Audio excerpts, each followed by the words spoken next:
अस्सलाम वालेकुम स्टूडेंट्स। आज हम बेटा 9th फिज़िक्स का यूनिट नंबर 4 स्टार्ट करने लगे हैं। चैप्टर नेम है turning effect of the forces. तो स्टार्ट करते हैं। सबसे पहले बेटा हम इस चीज़ के बारे में डिस्कस करेंगे कि फ़ोर्स क्या है। जैसा कि हम पहले पढ़ चुके हैं पीछे कि फ़ोर्स इज़ एन एजेंट जो किसी भी ऑब्जेक्ट में या तो चेंज ले आता है या लाने की कोशिश करता है। मींस के फ़ोर्स हम किसी ऐसी चीज़ को कह सकते हैं जो किसी भी ऑब्जेक्ट की हालत को या तो तब्दील कर देता है या करने की कोशिश करता है, तो उसे हम फोर्स कहते हैं। अब फोर्स जो है ये डायरेक्शन को भी चेंज कर देता है ऑब्जेक्ट की। Force can also change the direction of the object. तो अब हम इसकी अगर टाइप्स में जाएँ तो सबसे पहले हमारे पास आती हैं पैरेलल फोर्सेस। तो पैरेलल फोर्स क्या होती है? पैरेलल फोर्स बेटा इस तरह से किसी हम फोर्स को पैरेलल फोर्स कहते हैं कि लेट्स सपोज हमारे पास दो ऑब्जेक्ट्स हैं। इन ऑब्जेक्ट्स को हम एक सर्टेन हाइट से गिराते हैं नीचे की तरफ, और जब हम इनको नीचे की तरफ गिराते हैं तो हमने इनका डायरेक्शन जो है नीचे की तरफ जो है वो एक ही जैसी रखनी है। तो जब हम इनको नीचे की तरफ गिराएंगे तो बेटा ये एक स्ट्रेट लाइन में नीचे को आएंगे, ये कहीं पे भी एक दूसरे को इंटरसेक्ट नहीं करेंगे। तो इस तरह की फोर्सेस जो कि एक दूसरे को इंटरसेक्ट ना करें उन्हें क्या कहते हैं? पैरेलल फोर्सेस कहते हैं। क्लियर है?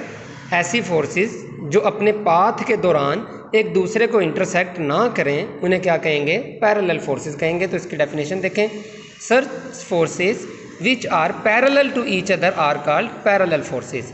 अब पैरेलल की हमारे पास आगे मज़ीद दो टाइप्स आ जाती हैं, लाइक पैरेलल फोर्सेस और अनलाइक पैरेलल फोर्सेस। तो लाइक पैरेलल फोर्सेस क्या होता है बेटा? लाइक पैरेलल फोर्सेस हम ऐसी फोर्सेस को कहते हैं जो एक दूसरे को इंटरसेक्ट तो ना करें लेकिन एक ही डायरेक्शन में भी हों। जैसा कि अभी मैंने आपको जो एग्जांपल दी है, आप सपोज़ करें आपके पास कोई से दो एप्पल्स हैं या कोई सी दो बॉल्स हैं, आप एक सर्टेन हाइट से उन दोनों एप्पल्स को या उन दोनों बॉल्स को गिरा रहे हैं। अब आपने उनको बिल्कुल सीधा नीचे की तरफ गिराया है। पहली बात तो ये कि वो दोनों बॉल्स एक दूसरे के साथ टकराएंगी नहीं। वो दोनों बॉल्स एक दूसरे से टकराएंगी नहीं, तो इसका मतलब है वो दोनों बॉल्स क्या हैं? पैरेलल हैं। दूसरी बात ये कि अब वो दोनों बॉल्स एक ही डायरेक्शन में जा रही हैं नीचे की तरफ। चूँकि वो दोनों एक ही डायरेक्शन में जा रही हैं तो इसलिए इस तरह की फोर्सेस को हम क्या कहेंगे? लाइक पैरेलल फोर्स कहेंगे। पैरेलल इस वजह से कि वो एक दूसरे से इंटरसेक्ट नहीं करती, और लाइक इस वजह से कि वो दोनों एक ही डायरेक्शन में हैं। तो ऐसी फोर्सेस जो एक ही डायरेक्शन में हों और पैरेलल हों एक दूसरे के, तो इस तरह की फोर्सेस को क्या कहते हैं? लाइक पैरेलल फोर्सेस कहते हैं। बुक में उन्होंने इधर आपको एग्जांपल दी है कि weight of the each Apple, तमाम के तमाम एप्पल्स का जो वेट है वो चूँकि नीचे की तरफ है, एक ही डायरेक्शन में है, तो ऐसी फोर्सेस को हम क्या कहेंगे? लाइक पैरेलल फोर्स कहेंगे। क्योंकि बेटा हम लोग जानते हैं कि जो वेट है ये भी एक फोर्स ही है। ये वो फोर्स है जो ज़मीन हर ऑब्जेक्ट को अपने सेंटर की तरफ खींचते हुए लगाती है, उसको फोर्स कहते हैं। तो ये भी जो कि एक फोर्स है, तो इसलिए हम इसको लाइक पैरेलल फोर्स कहेंगे। अब हम आ जाते हैं अनलाइक पैरेलल फोर्सेस के ऊपर। अब अनलाइक पैरेलल फोर्सेस बेटा क्या होती हैं? अब देखें, unlike but parallel, it's mean कि वो दोनों फोर्सेस एक दूसरे को इंटरसेक्ट तो नहीं करेंगी लेकिन उनकी जो डायरेक्शन है वो एक दूसरे के ऑपोजिट होगी, इसलिए हम उनको अनलाइक कहते हैं, लेकिन होती वो पैरेलल ही हैं। अब इसकी जो बेस्ट एग्जांपल है वो आप किसी भी रस्सी के साथ एक सेब को या बॉल को बांध दें। अब जब आप उसको बांधते हैं तो आप देखें, हमने पढ़ा हुआ है कि जो टेंशन पैदा होती है, टेंशन किसी भी चीज़ में खिंचाव को कहते हैं। रस्सी वगैरह में जब किसी चीज़ के साथ हम बांध के लटकाते हैं तो उसमें जो खिंचाव है वो टेंशन है। अब देखें, जो एप्पल का वेट है वो तो नीचे की तरफ है, लेकिन उस एप्पल को जिस रस्सी ने बांधा हुआ, जिस रस्सी के साथ हमने, वो उसको ऊपर की तरफ खींच रही है। अब ये दोनों फोर्सेस एक दूसरे को इंटरसेक्ट नहीं कर रही, लेकिन ये दोनों फोर्सेस क्या हैं? पैरेलल हैं। तो चूँकि ये इन दोनों की डायरेक्शन एक दूसरे के ऑपोजिट है, तो इसलिए हम इनको अनलाइक पैरेलल फोर्सेस कहते हैं। अगर हम रियल लाइफ एग्जांपल्स में जाएं तो हमारे पास एक बहुत अच्छी रियल लाइफ एग्जांपल है सी सा की, जो झूला आमतौर पे हम लोगों ने पार्क्स वगैरह में देखते हैं। तो देखें कि जब दो बॉडीज़ आपस में एक दूसरे ऑपोजिट साइड्स पे बैठते हैं, दो शख्स, तो एक शख्स अगर नीचे को जाता है तो एट द सेम टाइम दूसरा शख्स ऊपर की तरफ जा रहा होता है। तो इस तरह की जो फोर्सेस हैं आप देखें वो भी एक दूसरे को इंटरसेक्ट नहीं करते, टकराते नहीं हैं, लेकिन वो फोर्सेस एक दूसरे के ऑपोजिट डायरेक्शंस में हैं। तो ऐसी फोर्सेस को हम क्या कहते हैं? अनलाइक पैरेलल फोर्सेस कहते हैं कि पैरेलल तो होती हैं लेकिन इनकी जो डायरेक्शन होती है वो एक दूसरे के ऑपोजिट होती है। अब रिजल्टेंट फोर्स क्या होती है? अब अगर हम लेट कर लें तो बेटा अब हम देखते हैं कि एडिशन ऑफ द फोर्सेस को ऐड कैसे किया जा सकता है। इसकी मैं बेटा डेफिनेशन आपको पढ़ के बता देता हूँ। पहले A resultant force is a single force that has the same effect as the combined effect of all the forces to be added. इसको अगर हम सिंपल वर्डिंग में पढ़ें तो वो कुछ ऐसे बनता है कि एक ऐसी फोर्स जिसके अंदर उन तमाम फोर्सेस का असर मौजूद हो जिनको जमा किया जा रहा है, तो ऐसी फोर्स को रिजल्टेंट फोर्स कहते हैं। अब अगर मैं इसकी आपको रियल लाइफ रैंडम एग्जांपल देता हूँ। रैंडम एग्जांपल बेटा ऐसे है कि आप लेट कर लें आपके पास कुछ इंग्रेडिएंट्स हैं, टी बनानी है आपने। आपके पास बेटा क्या है, आपके पास शुगर है, आपके पास पत्ती है, आपके पास वाटर है, आपके पास मिल्क है। अगर हम इन सबको कंसीडर करें कि ये तमाम एक अलग अलग किस्म की फोर्सेस हैं, F1, F2, F3 and F4। अब जब बेटा मैं इन सब को एक स्पेसिफिक हीट के साथ ऐड कर देता हूँ तो मेरे पास टी बन जाती है। अब देखें ये टी एक अकेली फोर्स है, इसका नाम मैं कह देता हूँ F।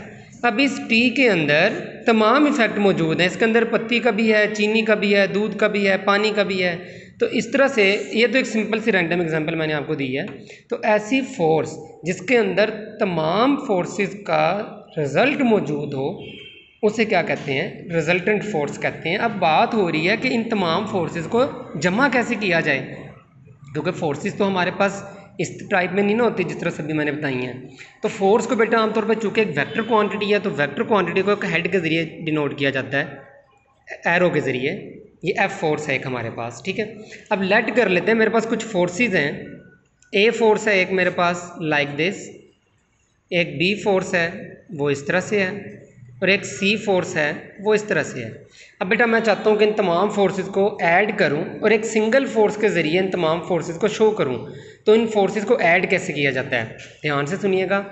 इन फोर्सेस को ऐड करने का तरीका होता है हेड टू टेल रूल के ज़रिए। इसके ज़रिए बेटा हेड टू टेल रूल के ज़रिए हम इन फोर्सेस को जमा करते हैं। और कैसे करते हैं, सिंपल सा मेथड है कि the tail of the second vector join with the head of the first. अब इसमें ये नहीं बताया गया कि कौन सा किससे। आप अगर कोई सा भी वेक्टर लें, अगर आपने 39th फोर्स ली है, अब 39th फोर्स का जो टेल है वो आपने ज्वाइन करना है 38 के हेड के साथ। n number of the forces can be added, मतलब कि बेशुमार forces head to tail rule के ज़रिए ऐड की जा सकती हैं।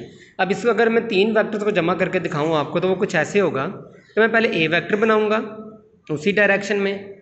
अब मैं बी वेक्टर को ऐड करूंगा ए के साथ, तो कैसे करूंगा, मैं बी की टेल को उठा के ए के हेड से जोड़ दूंगा, डायरेक्शन वही रहेगी, पोजीशन मैंने इस तरह से उनकी कर दी है।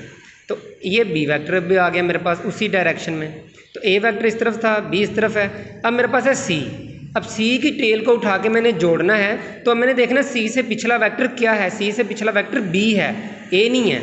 तो मैंने फिर हमने यही कहा होता है ना कि जो पिछले वेक्टर के हेड से इस वेक्टर की टेल को जोड़ दे। तो इस वेक्टर की टेल ये है, पिछले की हेड ये है, तो अब इन दोनों को मैं जोड़ूंगा तो इस तरह से मैं कंबाइन कर दूंगा इन दोनों को। तो ये सी भी उसी डायरेक्शन में ऐड हो गया। अब मेरे पास जो रिजल्टेंट है, रिजल्टेंट बेटा कैसे आता है, अगर आप जितने मर्जी वेक्टर्स ऐसे ऐड करते जाएं, रिजल्टेंट वेक्टर ऑब्टेन करना होगा आपने जो पहला वेक्टर है उसकी टेल और जो लास्ट वेक्टर है उसका हेड। जितने मर्जी वेक्टर ऐड कर लें, 2 कर लेते तो यहाँ पे हेड आता है, 3 करते तो यहाँ पे है, 4 कोई और वेक्टर करते तो जितने मर्जी आप ऐड कर लें। पहले की टेल आखिरी का हेड, इन दोनों को जब आप आपस में जोड़ देंगे तो आपके पास जो वेक्टर आएगा उसे हम कहेंगे ये रिजल्टेंट वेक्टर है, और इसके अंदर तमाम का इफेक्ट मौजूद होगा। ये इक्वल होगा ए प्लस बी प्लस सी के। जिन 3 वेक्टर्स को मैंने जमा किया है उन तीनों का इफेक्ट इसके अंदर मौजूद होगा। तो इस मेथड को हम कहते हैं head to tail rule. Okay बेटा, थैंक यू।